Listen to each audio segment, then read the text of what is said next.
Assalamualaikum warahmatullahi wabarakatuh. Nah, kita akan belajar mengenai akuntansi keuangan dan standar akuntansi. Nah, di bab yang pertama ini kita akan belajar mengenai dasarnya dulu.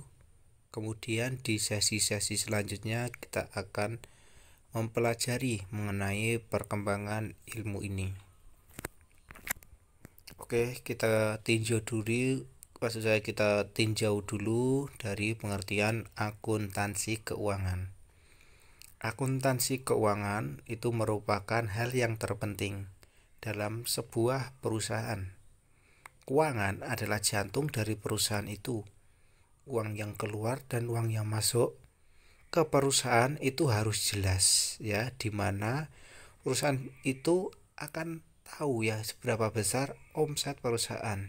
Jadi kalau kita meninjau, tujuan utama perusahaan itu kan adalah untuk menghasilkan laba yang sebesar-besarnya. Nah, itu juga sudah pokok. Nah, jadi di sini diperlukan yang namanya akuntansi keuangan. Akuntansi keuangan ini digunakan dalam menyajikan laporan dengan kondisi terbaru perusahaan sebagai tolak ukur dalam pengambilan keputusan oleh pimpinan perusahaan. Nah, berdasarkan dari pengertian di atas, pengertian akuntansi itu terdiri atas 4 hal yang penting. Yang pertama adalah input, yang kedua adalah proses, yang ketiga adalah output, yang keempat adalah penggunaan informasi keuangan. Oke, kita bahas satu persatu. Yang pertama adalah dari sisi input.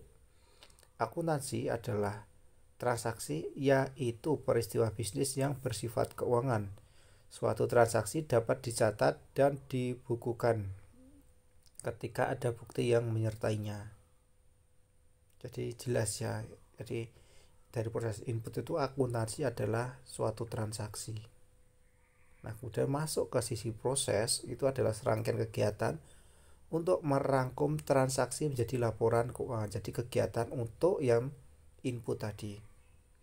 Dan yang berikutnya, output, itu adalah akuntansi adalah informasi keuangan dalam bentuk laporan keuangan. Jadi ini sudah jadi menghasilkan laporan keuangan. Nah, digunakannya untuk apa? Yakni pada pengguna informasi keuangan. Itu adalah pihak-pihak yang memakai laporan keuangan untuk pengambilan keputusan. Nah, ini sudah kita bahas ya, maksud saya di mata kuliah sebelumnya di pengantar akuntansi mengenai pengguna informasi keuangan baik sisi internal maupun dari sisi eksternal.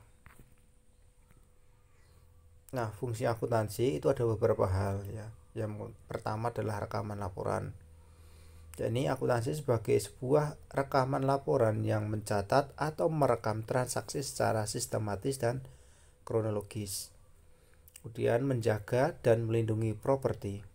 Jadi akuntansi untuk menghitung jumlah realitas dari penyusutan aset yang dimiliki secara real. Dan yang berikutnya adalah meeting legal.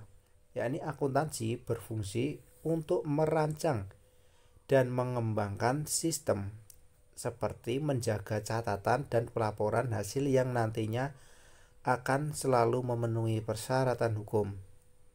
Yang berikutnya adalah klasifikasi.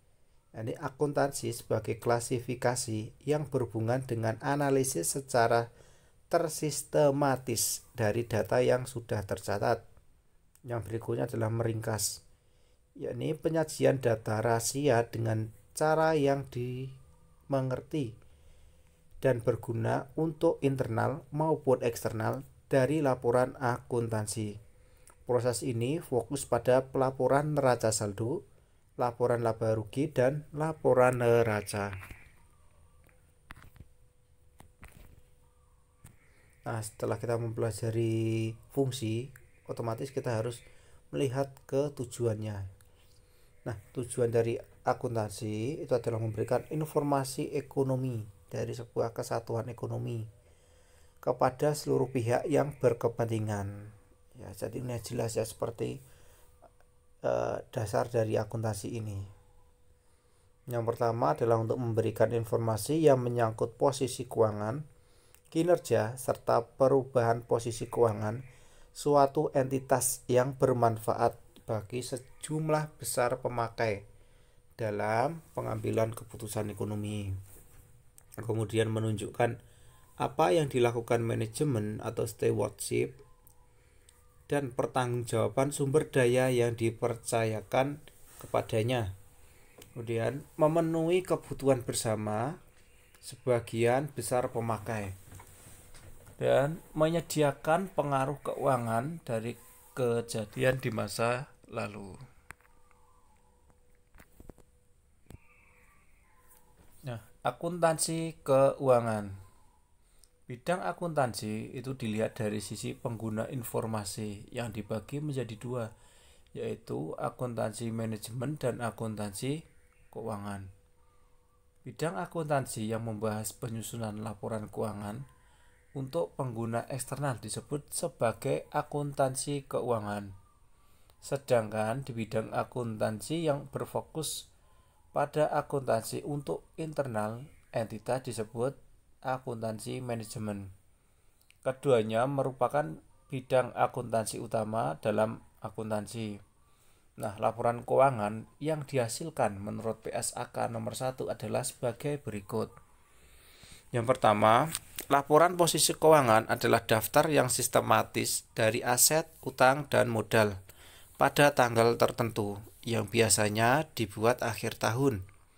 Kemudian yang kedua, laporan laba rugi dan penghasilan komprehensif lain adalah ikhtisar mengenai penghasilan komprehensif dalam satu periode yang mencakup pendapatan dan beban suatu entitas untuk periode tertentu, sehingga dapat diketahui laba yang diperoleh dan rugi yang dialami.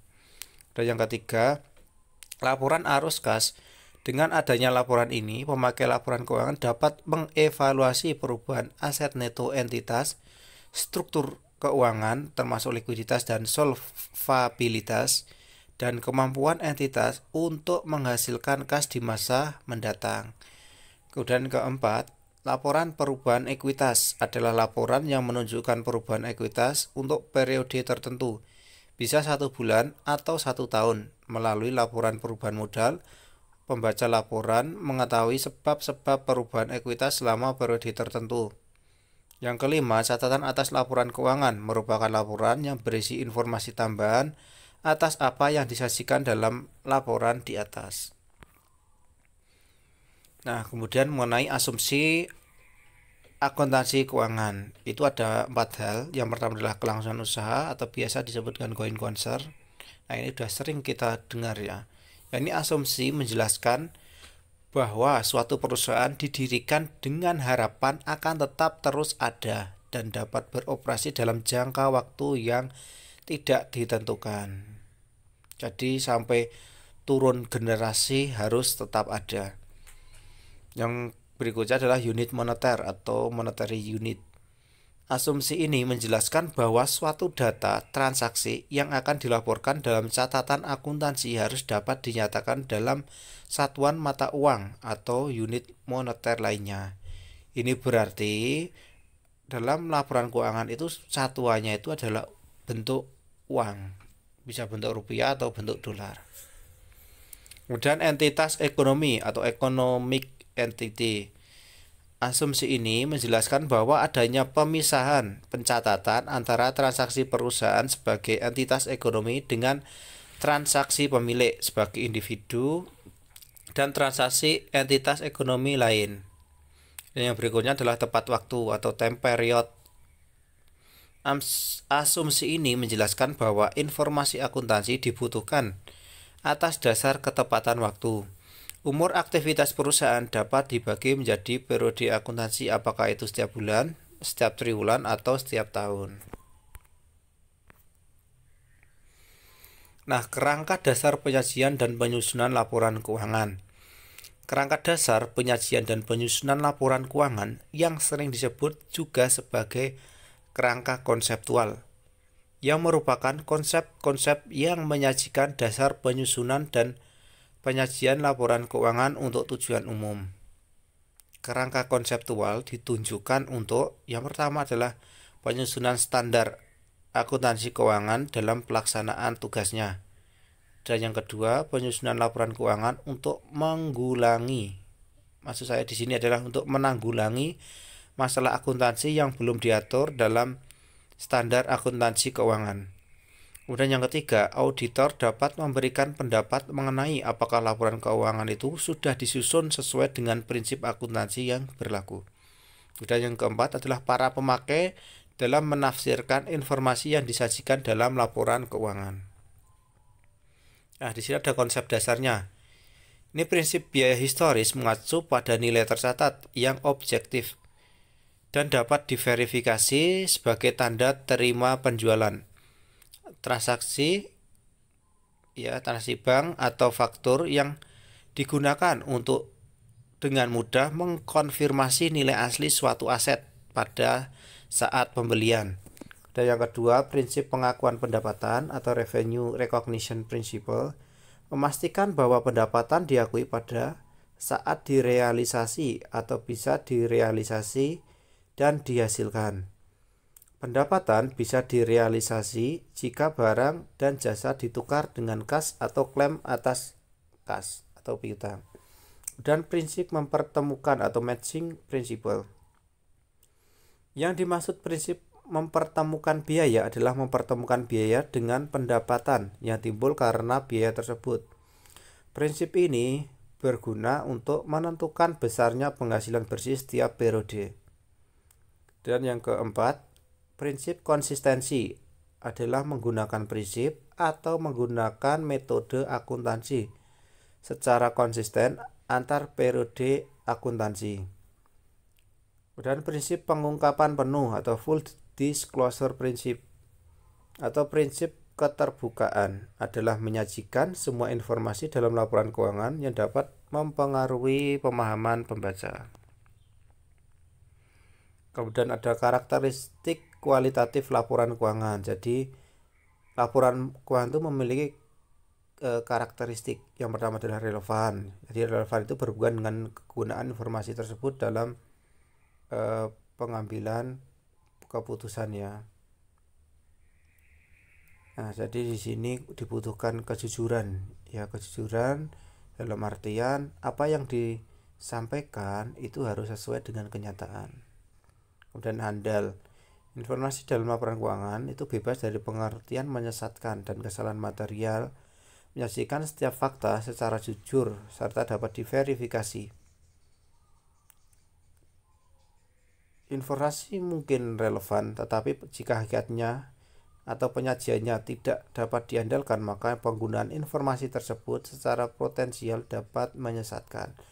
Kemudian dapat dibandingkan. Jadi informasi yang termuat dalam laporan keuangan akan lebih berguna jika dibandingkan dengan laporan keuangan periode sebelumnya atau laporan keuangan entitas pelaporan lain pada umumnya.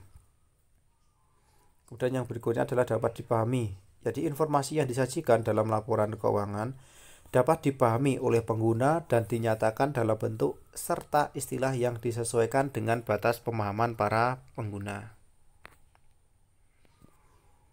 Nah, ada unsur-unsur laporan keuangan. Yang pertama adalah posisi keuangan. Jadi aset, ada aset, liabilitas, dan ekuitas.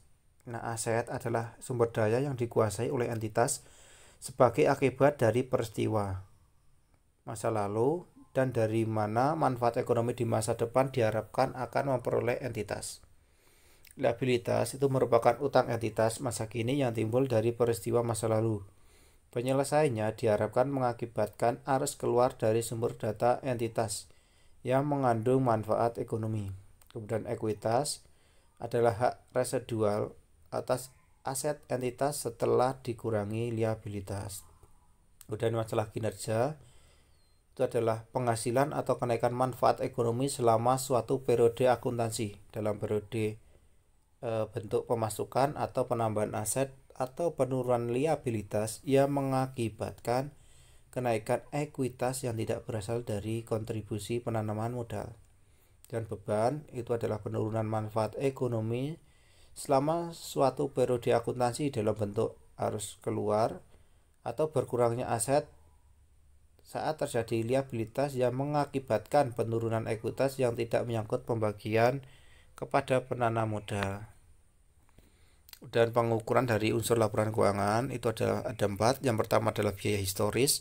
Itu adalah biaya yang diperoleh pada saat tanggal transaksi. Ada biaya gini adalah biaya yang seharusnya diperoleh saat ini atau pada saat pengukuran. Dan nilai realisasi itu adalah nilai yang dapat diperoleh dengan menjual aset dalam pelepasan normal. Nilai gini adalah arus kas masa neto di masa depan yang didiskontokan ke biaya gini dari pos yang diharapkan dapat memberikan hasil yang maksimal dalam pelaksanaan usaha normal.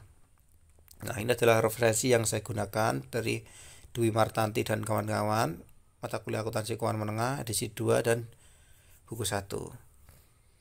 Oke, sekian penyampaian materi dari saya. Apabila ada pertanyaan bisa berikan diskusi di kolom komentar. Cukup sekian, semoga video ini bermanfaat. Wassalamualaikum warahmatullahi wabarakatuh.